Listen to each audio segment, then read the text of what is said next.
दोस्तों, इस मूवी के स्टार्टिंग में हमें बताया जाता है कि 2 साल पहले एक फैमिली एक डेजर्ट एरिया में जाती है जिसका नाम सेक्टर 16 था।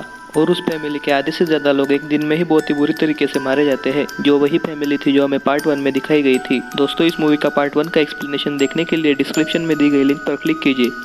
और फिर उसके बाद के सीन में कुछ साइंटिस्ट उसी एरिया में यानी कि सेक्टर 16 में कुछ रिसर्च कर रहे थे और वहाँ उनकी सिक्योरिटी के लिए एक मिलिट्री टीम भी तैनात थी। और उसके बाद हमें एक डॉक्टर दिखाया जाता है जो हिल पर रिसर्च कर रहा था। और जब वो वहाँ से रिसर्च खत्म करके जा रहा था तब एक म्यूटेंट अचानक से उसके सामने आ जाता है जो स्नेक खा रहा था, लेकिन वो एक अच्छा म्यूटेंट है इसलिए वो उसे वहाँ से भाग जाने के लिए कहता है। लेकिन डॉक्टर उसकी लैंग्वेज समझ नहीं पाता और तभी उसी वक्त पीछे से एक म्यूटेंट उसे कुल्हाड़ी से मार देता है। और उसी वक्त कर्नल उसकी आवाज़ सुन लेता है और उसे बचाने के लिए ऊपर हिल पर जाता है, लेकिन एक दूसरा म्यूटेंट उसे भी रॉड घुसाकर मार देता है। और उसके बाद के सीन में हमें एक मिलिट्री टीम दिखाई जाती है जो अपनी ट्रेनिंग खत्म करके अपने बेस कैंप में जा रही थी और उन्हें जाते जाते सेक्टर 16 में सामान पहुंचा कर जाना था। और तभी सेक्टर 16 में पहुंचने के बाद उन्हें वहां पर कोई नजर नहीं आता, लेकिन उन्हें हिल के ऊपर से एक मिरर सिग्नल नजर आता है। तभी उनका लीडर उनसे कहता है कि किसी को ऊपर हेल्प चाहिए और वो अपनी टीम के साथ ऊपर जाने के लिए आगे बढ़ता है और नीचे ध्यान रखने के लिए 2 सोल्जर्स तैनात करके जाता है। तभी थोड़ी दूर ऊपर जाते ही उनका एक सोल्जर इंजर्ड हो जाता है जिसके पैर पर चोट लग जाती है और वो चल नहीं पाता, जिस पर उसे लीडर आराम करने के लिए वहां से ही बेस कैंप में जाने के ऑर्डर देता है। और तभी नीचे बेस कैंप में वो दोनों सोल्जर टॉयलेट से एक डॉक्टर को बाहर निकालते हैं जो बहुत इंजर्ड था। और वो डॉक्टर बाहर आकर सिर्फ एक ही चीज कहता है कि वो यहाँ है और मर जाता है। और उसके तुरंत बाद कोई उनके ट्रक को आग लगा देता है। तभी वो सिक्योरिटी के लिए अपनी गन्स को लेने के लिए जाते हैं, लेकिन कोई उनकी गन्स भी उठा कर ले गया था। और तभी एम्बर ऊपर लीडर के पास हेल्प मांगने जाने का फैसला करती है, लेकिन थोड़ी दूर जाकर ही एक म्यूटेंट उस पर हमला कर देता है। पर एम्बर उसका बहादुरी से मुकाबला करती है, लेकिन वो म्यूटेंट उस पर अटैक कर ही रहा था। और उसके थोड़ी देर बाद एक गोली अचानक से उस म्यूटेंट को लगती है और वो म्यूटेंट डरकर एक हॉल में चला जाता है। और वो गोली उसी सोल्जर ने चलाई थी जो इंजर्ड होने की वजह से नीचे आ रहा था। लेकिन तभी उसी वक्त वो म्यूटेंट एक दूसरे हॉल से उसे अंदर खींचने लगता है, पर एम्बर और नेपोलियन उसे बचाने के लिए पूरी ताकत से बाहर खींचते हैं। वो पूरी कोशिश करते पर फाइनली वो म्यूटेंट उसे अंदर खींच लेता है।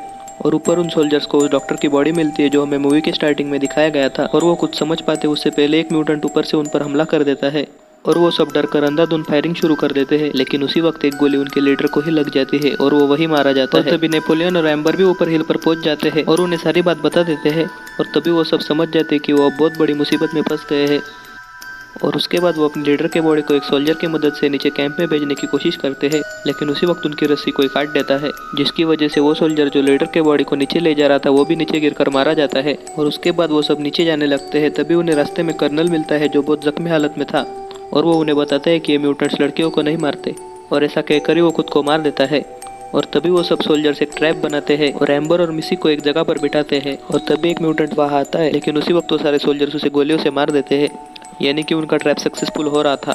लेकिन तभी एक दूसरा म्यूटेंट उनका ध्यान भटकाकर मिसी को वहाँ से पकड़कर माइन में ले जाता है और वो सब सोल्जर्स उसकी आवाज़ सुनकर वहाँ से उसके पीछे जाते हैं।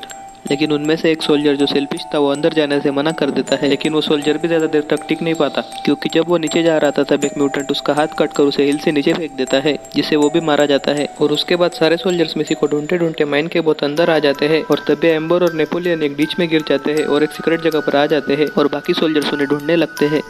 और तभी एक म्यूटेंट एम्बर पर अटैक कर देता है, लेकिन नेपोलियन उसका फेस कुचलकर उसे मार देता है।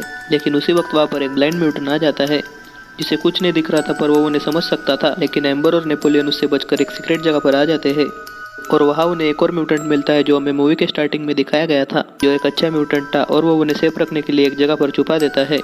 और तभी बाकी के सोल्जर्स उन्हें बचाने के लिए उस जगह पर पहुंच जाते हैं, लेकिन वो ब्लाइंड म्यूटेंट उन पर अंधाधुंध फायरिंग कर देता है और उस फायरिंग में उनका एक सोल्जर मारा जाता है। लेकिन तभी उनमें से एक सोल्जर उस म्यूटेंट को भी मार देता है और उन बचे हुए दोनों सोल्जर्स को भी वो अच्छा म्यूटेंट एक डोर से अंदर ले लेता है और उन्हें भी नेपोलियन और एम्बर के पास लेकर आता है। और तभी वो उस जगह से आगे जाकर बहुत सारे कटे हुए बॉडी पार्ट्स देखते हैं और तभी उनमें से एक सोल्जर जो इंजर्ड था वो वही दम तोड़ देता है और उनमें से बचा हुआ एक सोल्जर जो वहाँ से निकलने को ही प्रेफर करता है। लेकिन नेपोलियन और एम्बर उसे मना कर मिसी को ढूंढने के लिए जाते हैं और वो सोल्जर अकेला ही आगे बढ़ जाता है। और तभी आगे जाकर उस सोल्जर को डायनामाइट्स का एक बहुत बड़ा बॉक्स मिलता है, लेकिन उस बॉक्स को उठाने पर ही वहाँ का एक बटन दब जाता है और वहाँ बहुत बड़ा ब्लास्ट हो जाता है जिसमें वो सोल्जर भी मारा जाता है। और तभी एम्बर और नेपोलियन मिसी को ढूंढ लेते हैं, लेकिन उसी वक्त उन म्यूटेंट्स का फादर उन पर अटैक कर देता है जो बहुत ही पावरफुल था। तभी एम्बर अपने पास बची हुई आखिरी गोली से उसे शूट कर देती है, लेकिन उस गोली से उसे कुछ नहीं होता। और तभी नेपोलियन एक रॉड उसके पेट में घुसा देता है, लेकिन वो अब भी जिंदा था, पर वो फाइनली उसके सिर को कुचलकर उसे मारने में कामयाब हो जाता है और वो आगे जाकर एक डोर से सेफली बाहर निकल जाते हैं। लेकिन फिर भी उन पर कोई नज़र रखे हुए था और यहीं पर ये मूवी भी एंड हो जाती है। दोस्तों अगर आपको हमारा वीडियो पसंद आया तो वीडियो को लाइक कीजिए और हमारे चैनल को सब्सक्राइब कीजिए। Thank you.